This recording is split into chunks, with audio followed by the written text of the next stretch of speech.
Hey there, Internet. I'm Annie. I'm Kit. I'm Mac. And this is the JEM Jam, where we do an episode-by-episode recap of the 1980s cartoon JEM and the Holograms, because it is truly outrageous, and we truly have, well, I wouldn't say bad taste, but I wouldn't say good taste either. This episode, we have just finished up our 5-parter introduction to the series, and we are getting on track with a 3-parter, Starbright. This episode we'll be doing Starbright Part 1, Falling Star, which is an interesting series. They make a movie. And I mean, you've pretty much, you've been with us, hopefully, dear audience. But if not, Jerrica found awful earrings that her dad made that allow her to project holograms. Her dad collected glam rock outfits and fan machines and also made a computer that can project holograms and is an AI. There's a band called the Misfits. Their songs are better, and they are going to get her. As the recap girl so eloquently puts it, Eric tried to stop them from performing during the Battle of the Bands, which really doesn't begin to cover all of that. We're now back to the present, where Howard Sands is throwing them a fabulous party. At their own house, and all the Starlight girls are doing all the work. Yeah, the orphan girls are working as slaves in the kitchen and apparently can't take breaks without asking permission. I had to go back and watch this. The opening crawl here has a car coming in from like a mountainside pass up to the Starlight Mansion, which has been previously established as being like a metropolitan area mansion, but now it's in the mountains. We're also debuting here some updated character designs. From here on out, the animation is going to be much more consistent. There will still be wacky things happening, but the animation is going to be not quite as weird. Like, Jerrica has a sensible bob cut now instead of whatever was going on with her head last time. So we basically kind of start the episode with Rio being creepy.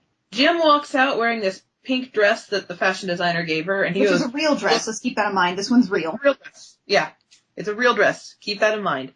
And as soon as she walks out, he approaches her and is like, "You look so hot, you'll melt the cameras." He runs up to say this. Can he not just sit on his hands to say this? Maybe when he gets a moment alone with her? It's like as soon as he sees her, he's like,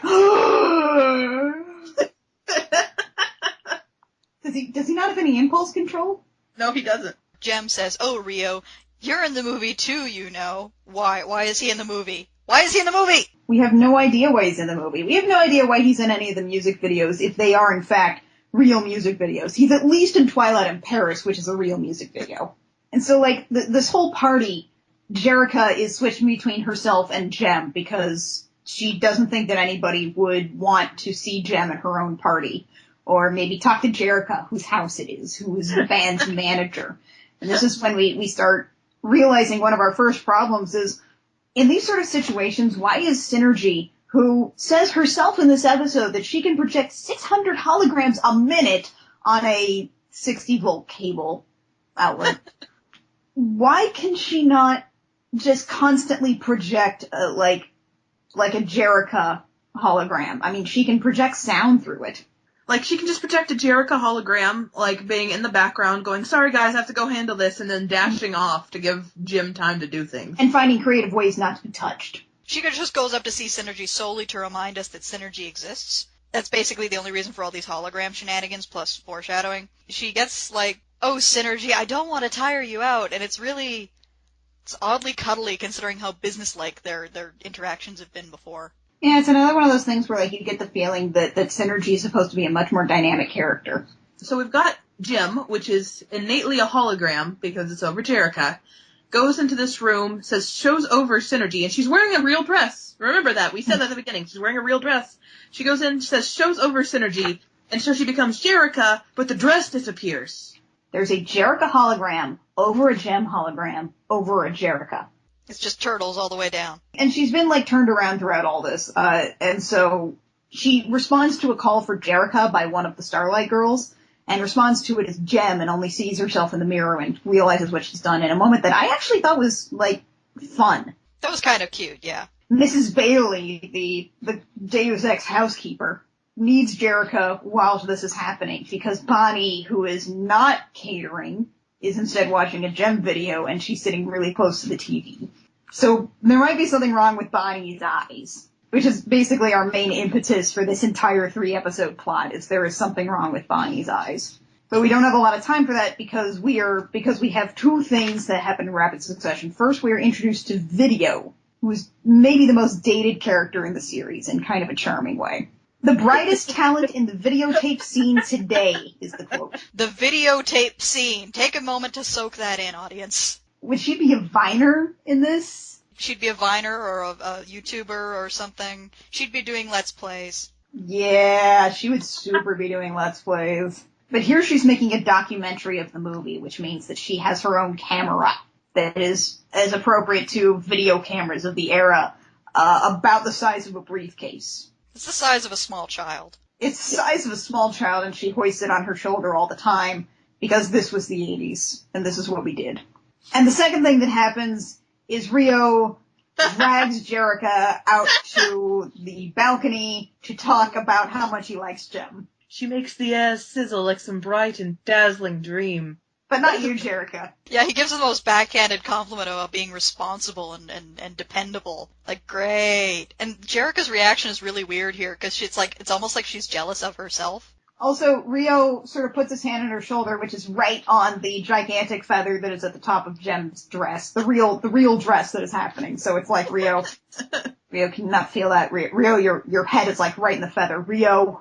But no, he's too busy having his Jem reverie. Like some and then we launched our first music video. Right.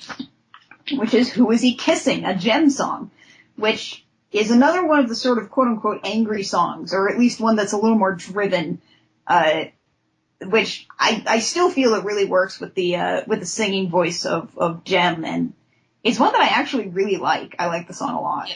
And so we flash to the neighboring mansion. Because Pizzazz lives right next door. Pizzazz lives next door. I'm pretty sure in all the establishing shots of the mansion after this, there's no room for another mansion right next door, but here it is, and I'm fine with that. They're like watching the party from her front porch. It's great. Pizzazz is a mansion, and like this whole little scene here with Pizzazz, it sort of sets up her motivation, which I totally love. Stormer and Roxy are like, I didn't know you had a mansion. She's like, we have bigger ones. And then she walks into the room and she like kicks a chair and then trips over the chair.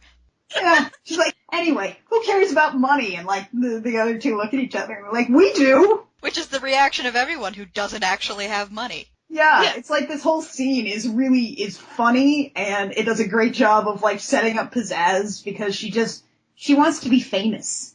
She wants to be known for who she is and what she can do rather than just being rich. She wants to be worshipped. She wants to be like an American god. She wants to go hang out with Mr. Wednesday. So, Pizzazz gets this idea. Because as we've established, shut up, she's the brains here. Buy the movie studio, Daddy. She goes to her dad, who I swear to God is Walter Cronkite. We think he might be an oil baron. And Pizzazz wants him to buy a movie studio. And he's just like, alright, fine, it'll get you out of my hair. Have a movie studio. She's like, I know just who can run it. Oh, I wonder who that could be. Who indeed? Eric Raymond. Eric Raymond now runs the movie studio. Oh no. He's even, like, when the holograms come into the office of the movie head who wants to see them the next day when they start filming, they go in, and Eric Raymond even has his chair facing the window away from them so he can swivel around while his fingers are stapled. His face has been redesigned, too. He looks even worse. Luckily, he at least also keeps his dress shirt buttoned the frick up with a little tie, so we never have to kind of imagine what his clavicle might look like. Also, he says that lawyer's line again from the last episode. Amazing what lawyers can do if you pay them enough. Yeah, we have a continuity error here, which is, I assume, massaged there for the sake of saying, okay, this episode is kind of a soft reboot. Let's reestablish everything, including that Eric Raymond should be, by all accounts, should be in jail, but something lawyers. And here's a weird thing, guys. Here's a really weird thing, because we've been keeping track of this. Eric mentions that Jem and the Holograms signed a contract with a failure to perform clause. Signed? This was on paper? This is a world run by verbal agreements. Nobody signs contracts. What the hell is a contract? Also, I love that they did not apparently read the contract with the failure to perform agreement that explicitly mentions the Misfits. And for some reason, this movie thing is something that JEM is adamant about. She is freaking mad about it because her delivery in this line is amazing. It's like, in all caps, nothing or nobody is taking this movie away from us. Has this always been your dream to be in a movie? Why is this a big deal for you? The movie deal was kind of just sort of tossed in there in the original verbal agreement that began this whole charade. But here she is, and it's a really big deal for her. And if they fail to perform for any reason, they are out. And the first day of shooting is the best. Anthony Julian, the music video director, is directing this movie. Apparently he can direct movies now. I guess director just means that you can direct everything. Well, he's not the most unqualified person to ever work on this film. No, Yeah. he's not the most unqualified person on set, in fact. And then we also have we start this subplot of like how the Teamsters feel about JEM and the holograms. The Misfits talk them up, say that they're snobs, and then like someone rightfully points out a little thing here is that, well, what's gonna happen when they want to do your makeup, JEM? You have hollow face. So it's just like, I don't know, I do my own makeup, and the makeup lady's like, snob. So this is where we meet Nick Mann, our leading man, who is basically Gaston. He is a dime store Gaston. This is also where we meet Constant Montgomery, aka Clash. Because Clash drives in and takes Video's pass to get onto the set. She has little tiny symbols on her wrist, and she goes kaboom whenever she smacks. They're like finger symbols, and they make the sound of like actual symbols. We also meet Jeff. Jeff is a stunt double for Nick Mann, and he's a jerk. He really likes Kimber, though. While she has absolutely no interest in him, is not even ready to give him the time of day because she has a gigantic crush on Nick Mann. And there's a bit where he's like, she trips back, and he's like, "I've got you, Kimber." Thanks. Because it's like, I didn't even introduce myself to you. How do you know my name? Then she's like, fine, I'm gonna go talk to Nick Mann. And he's like, you're wasting your time! It's like, I did not ask you. And also because Nick Mann is talking to JEM. Yeah, because Nick Mann always ends up in a romance with his leading lady. And JEM's like, and Rio's like, Yeah, Rio is mad. Julian quits as the director. And Eric takes over. Eric takes over. Eric's now our director. Although rightfully everyone points out that he does not know how to direct movies. Yeah, no, like everybody's like, and he's like, shut up.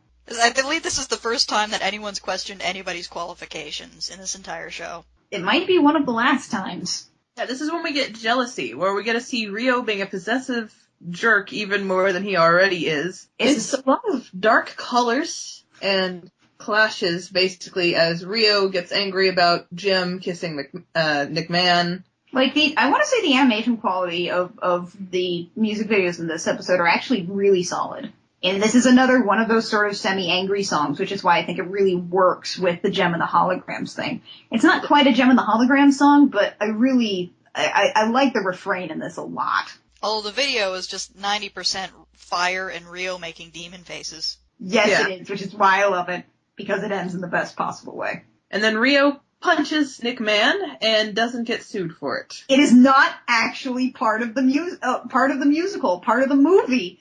Rio just straight up cannot tell the difference between acting and real life, and runs onto the set and punches Nick Mann in the face.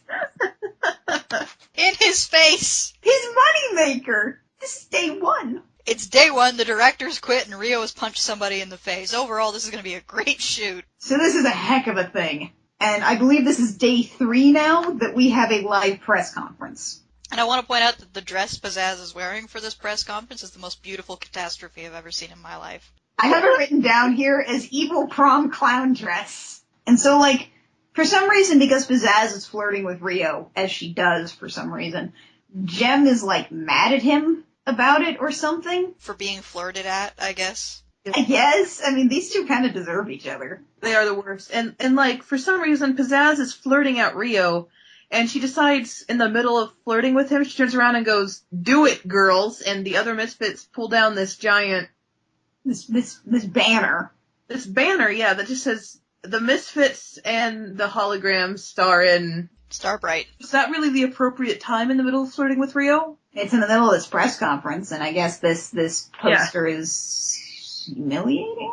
Yeah, I guess. Oh, I don't know. The really great thing about this is that when Stormer and Roxy pull on that rope, they basically just kind of sink into the floor. Another thing I do want to kind of point out that's not necessarily got to do with the plot, but just if you notice any of the background, like, extras here, they're all multicultural, which is really nice. All of your crew on this movie, like, it's a diverse group.